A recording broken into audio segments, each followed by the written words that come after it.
Imaginem a tela principal do nosso radar aqui no observatório numa noite que parecia completamente normal. Eu tô aqui, de plantão, focado nos monitores, e de repente noto uma anomalia nos dados.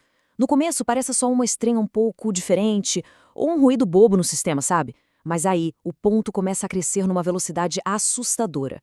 Em questão de segundos, as leituras saltam para fora dos gráficos. O brilho óptico registrado fica tão, mas tão intenso que iluminaria cidades inteiras aqui embaixo. E aí, os alarmes de proximidade do nosso centro de comando começam a disparar todos ao mesmo tempo. É ensurdecedor. Boas-vindas a esta análise visual profunda. Hoje, a gente não vai só ficar na teoria, nós vamos literalmente viver os dados segundo a segundo, como se estivesse acontecendo agora. Vamos entender a física implacável e a cascata de eventos que aconteceria se uma rocha colossal estivesse em rota de colisão com a Terra hoje. Nesse exato momento, a rede global de telescópios entra em sincronia total. Como cientistas monitorando tudo isso, nossos olhos ficam simplesmente grudados nas telas enquanto as trajetórias orbitais são calculadas e recalculadas várias vezes. Mas, infelizmente, o resultado bate. É o pior cenário possível. Detecção confirmada. Trajetória: Terra. Um asteroide gigantesco está vindo direto para cá. E não é uma previsão para daqui a 50 anos, tá? Os dados mostram que ele já está aqui, no nosso quintal cósmico. A dura realidade da nossa engenharia atual é que simplesmente não existe tecnologia capaz de parar um objeto dessa magnitude com um aviso tão em cima da hora. Nos nossos relatórios, a pergunta deixou de ser se ele vai atingir a Terra e passou a ser exatamente em qual minuto e sobre quais coordenadas o impacto vai acontecer. Ok, vamos mergulhar nisso e entender a escala aterrorizante do que está se aproximando nos nossos radares. A gente não está lidando com uma pedrinha qualquer vagando pelo espaço, não. Nossos sensores indicam um diâmetro de vários quilômetros. E a velocidade, bom, 100 mil quilômetros por hora é um número que realmente congela o sangue de qualquer físico. É uma taxa brutal de aproximação. Quando a gente combina a massa colossal desse objeto com essa aceleração toda, a energia cinética que ele carrega se torna algo incompreensível. Para colocar isso em perspectiva, a matemática pura nos diz que o impacto liberaria uma energia equivalente a milhões de bombas nucleares detonando exatamente no mesmo microsegundo. Loucura, né? Nossos satélites meteorológicos e de comunicação lá na órbita alta são os primeiros a registrar o evento em tempo real. O asteroide acaba de rasgar as camadas superiores da nossa atmosfera. E claro, ele não chega em silêncio. A física da reentrada é absurdamente violenta. A fricção com as moléculas de ar é tão forte que a rocha se aquece a temperaturas muito além de qualquer fornalha terrestre, criando uma bola de fogo gigantesca. Aqui nos nossos monitores, a gente vê uma assinatura térmica que simplesmente cega os sensores. Para quem está no solo, olhando para cima em um raio de centenas de quilômetros, o céu literalmente se torna mais brilhante que o próprio Sol. Aviões nessa região começam a sumir dos sistemas de tráfego aéreo, perdendo totalmente a comunicação por causa da ionização extrema, enquanto nossos satélites registram uma explosão de calor sem precedentes na história. Acompanhando a telemetria, os milissegundos seguintes são uma lição letal e incrivelmente rápida de física de impacto. Antes mesmo de a rocha principal tocar a crosta terrestre, uma onda de choque atmosférica e um estrondo sônico indescritível varrem a superfície. Isso estilhaça janelas e destrói estruturas de concreto a quilômetros e quilômetros de distância. No instante zero do impacto, a transferência de energia é tão absurda que a vaporização acontece de forma instantânea. As rochas derretem como se fossem manteiga quente. Florestas inteiras somem em um flash de luz e a infraestrutura simplesmente deixa de existir na zona do alvo. Mas olha só que coisa maluca. O dado mais impressionante que os sismógrafos captariam é a resposta geológica. Sobre toda essa pressão colossal, a crosta sólida do planeta perde a integridade e, por alguns segundos, se comporta quase como um líquido, formando uma cratera com dezenas de quilômetros de largura e vários de profundidade. E detalhe, essa é apenas a zona zero. Imediatamente após a cratera se formar, nossos instrumentos começariam a registrar o que a gente chama de explosão térmica. Afinal, toda aquela energia cinética não some do nada, ela se transforma. Uma bola de fogo colossal se expande absurdamente rápido a partir do ponto de impacto.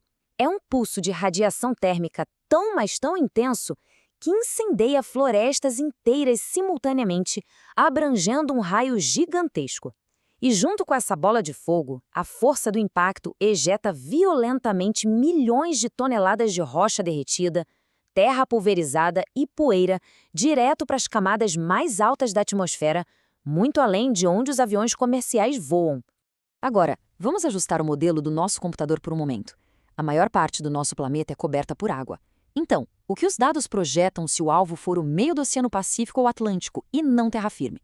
Bom, o choque inicial ainda vaporiza a água instantaneamente, mas a dinâmica muda bastante. A energia é transferida diretamente para a coluna d'água, criando tsunamis de uma magnitude que a humanidade nunca registrou. Nossos modelos hidrodinâmicos mostram ondas com centenas de metros de altura, e elas viajam a velocidades comparáveis às de jatos comerciais. Em questão de horas após o impacto, a gente veria as boias oceânicas silenciando, uma por uma. Cidades costeiras, portos internacionais e até arquipélagos inteiros seriam engolidos por essas paredes colossais de água, sem deixar quase nenhum tempo para evacuação. E isso ilustra de forma brilhante e, claro, bem aterrorizante, como uma verdadeira catástrofe se desdobra lentamente com o passar do tempo. O impacto inicial dura só alguns segundos, mas o que vem depois dura anos. Lembram daquelas milhões de toneladas de poeira e gás lançadas lá em cima?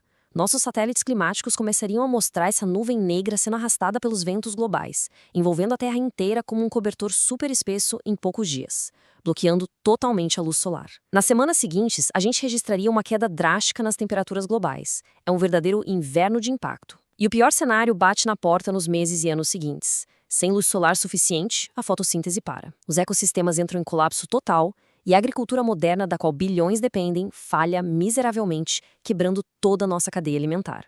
Olhando aqui para os registros geológicos no laboratório, a gente sabe com certeza que isso não é ficção científica.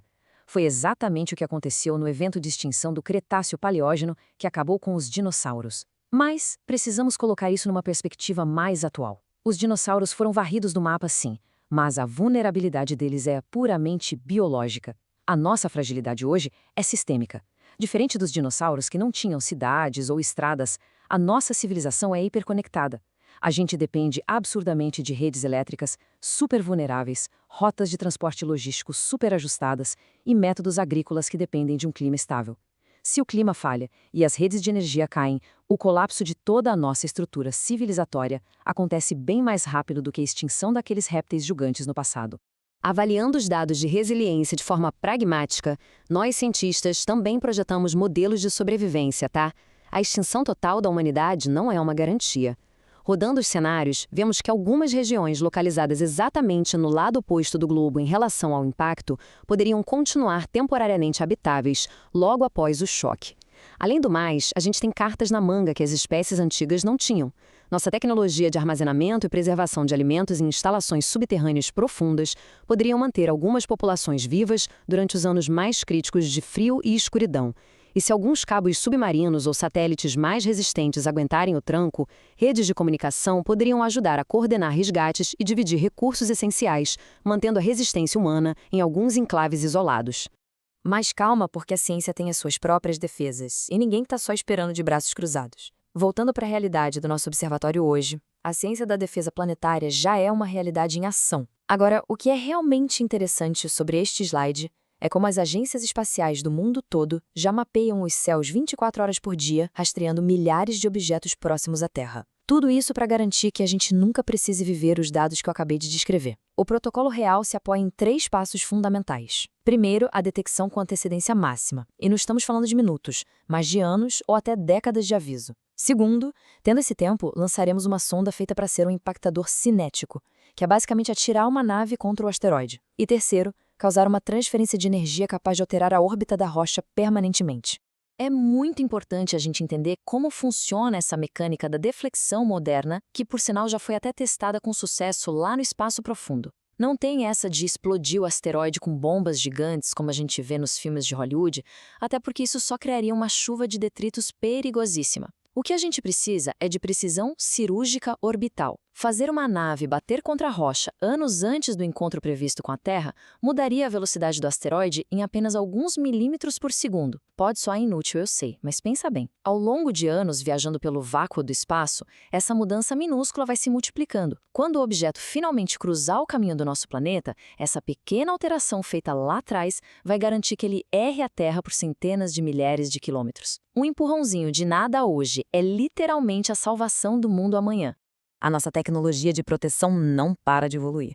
Mas o universo é imenso e novos objetos são mapeados todos os dias.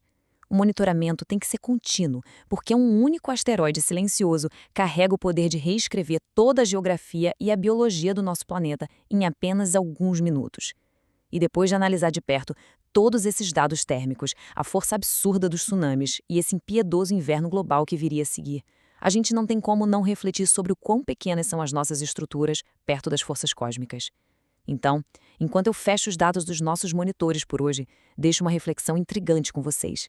Com base em todas essas consequências físicas e climáticas que a gente analisou, se os alarmes reais de fato começassem a tocar agora mesmo, qual seria o lugar mais seguro da Terra para sobreviver?